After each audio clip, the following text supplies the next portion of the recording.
Checka show. It's Checka live at Tootsie's in Atlanta to see Hilton Hollis, who's got an amazing clothing line. I mean, he's a fashion designer.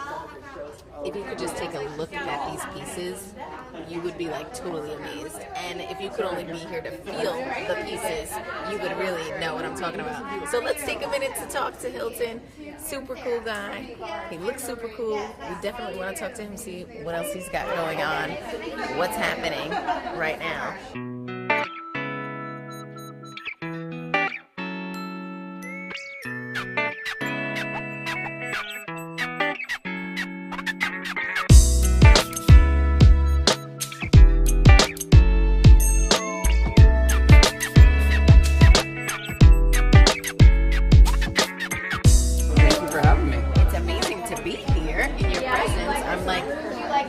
Wowed by your clothing, the seams. I know you talked about, the detailing of the seams and how important they are. I think that's like a really intricate piece on all of your clothing. Like that's something that's just stands out. It's definitely the hallmark of what we do. From the very beginning, all of our representatives that have represented our company over a lot of different cities in the world, they've always said your seaming details are like no other. So, and they really set us apart. They do. So I'm sure that you work with like a team of designers, is that right? I do. We have a small team in New York. Of course, we work with many artists all over the world, like I was talking about. But we also have an entire production team over in Hong Kong. But we're doing business all over the world now, so we're definitely an international company as of just a few years ago. Wow. And you travel, you do a lot of traveling to find these fabrics. You go to Vienna, you go to... It's not a bad life. Right, that's not bad at all. What made you say, okay, there's something I have to do with my fashion.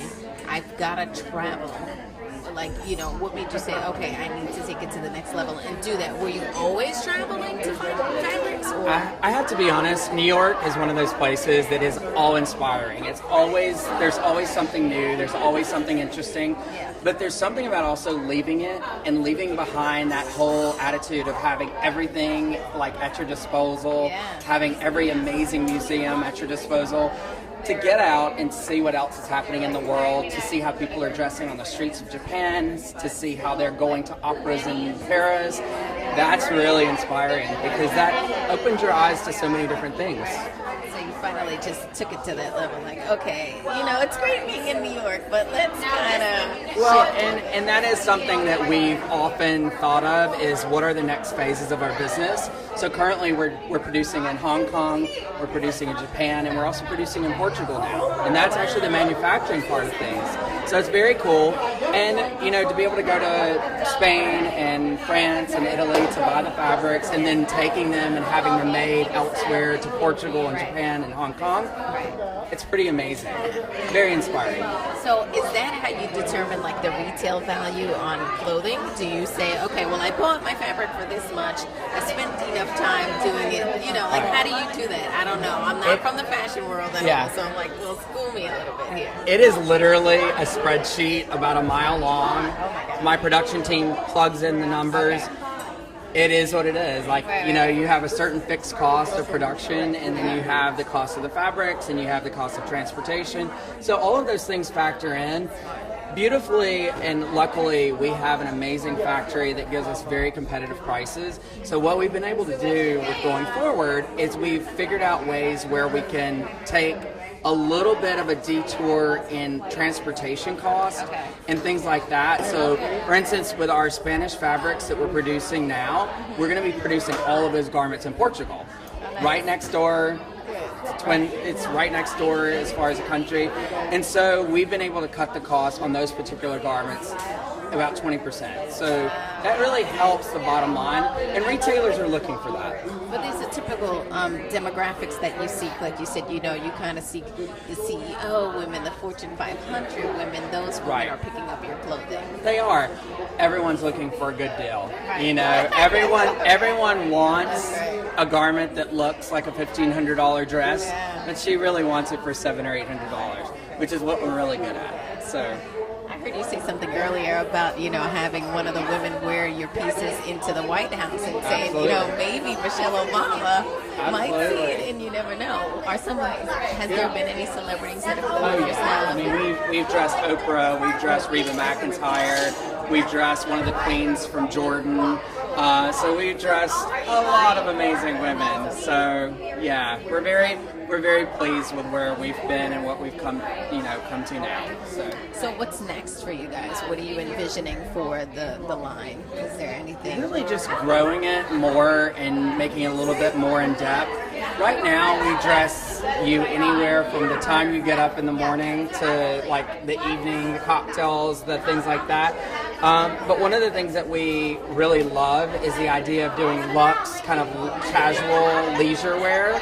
So doing things that are kind of sport inspired, which has always been a big trend in the last like 5 to 10 years. But even the way I'm dressed today, I mean, like this kind of relaxed kind of attitude, but with a dressed up kind of tailored jacket. I think that's kind of where fashion's going because of the whole athleisure kind of thing. I mean, everyone's obsessed with Lululemon. Oh my God. And so if we can create that Lululemon vibe, but giving them something even more luxurious and more like special. So you wouldn't totally go like athletic. No. It would be just an that relaxed inspiration feel. of like the athletic kind of vibe, you know? And it's really about comfort. Yeah, and I like that about you. Like you spoke about it earlier, how like you slip the sleeves to give that comfort because oh my God, I have that problem wearing dresses sometimes, and it's really tight and just uncomfortable all day. You know, so I think that's really cool. And then even like the slits with the pockets, how like they don't bulge out on the dresses. Exactly. So you don't look all too hippie. Yeah. Not hippie like that, but hippie. Too many shapes. But it really is about proportion and the angles. I mean, it's all about that architecture that I talked about. Just that slight little twist to the pocket, that slight little vibe that But how do you know that? That's like... It's about studying a long time and understanding what women look like. I've seen a lot of women. Okay. And I know what they look like. Right. And I know where women have their issues. Like everyone has like that certain thing that they don't like about their body. Well, I really hone in on those things, and I really try to help kind of diminish those kind of attitudes of like not being comfortable with yourself. So really, we're about building confidence. Taking the time with us. I can't wait to look at some of your stuff. I was like really looking at one of these pieces here. Oh, this dress is so gorgeous. I like the it's fabric. a great fabric. What's that? Where's that fabric from? This is actually from Como, from Lake Como, like that whole area. So there's a lot of jacquard mills and print mills that are still in existence there. Fabric in Italy will never die because they're artists. I mean, they're true artists and they totally get it. So it's beautiful. Thank you so much. Isn't it cute? I like it. It actually fits pretty well and it feels so cozy and comfortable. Anyway, we are live right now at Tootsie's in Buckhead, Atlanta. I'm wearing some Hilton Hollis. You need to be wearing Hilton Hollis too. Get your mind right. It's all about artistry. It's all about fashion these days. I mean, you want to look good. You want to wear something comfortable. This is where it's at. YoChecka.com.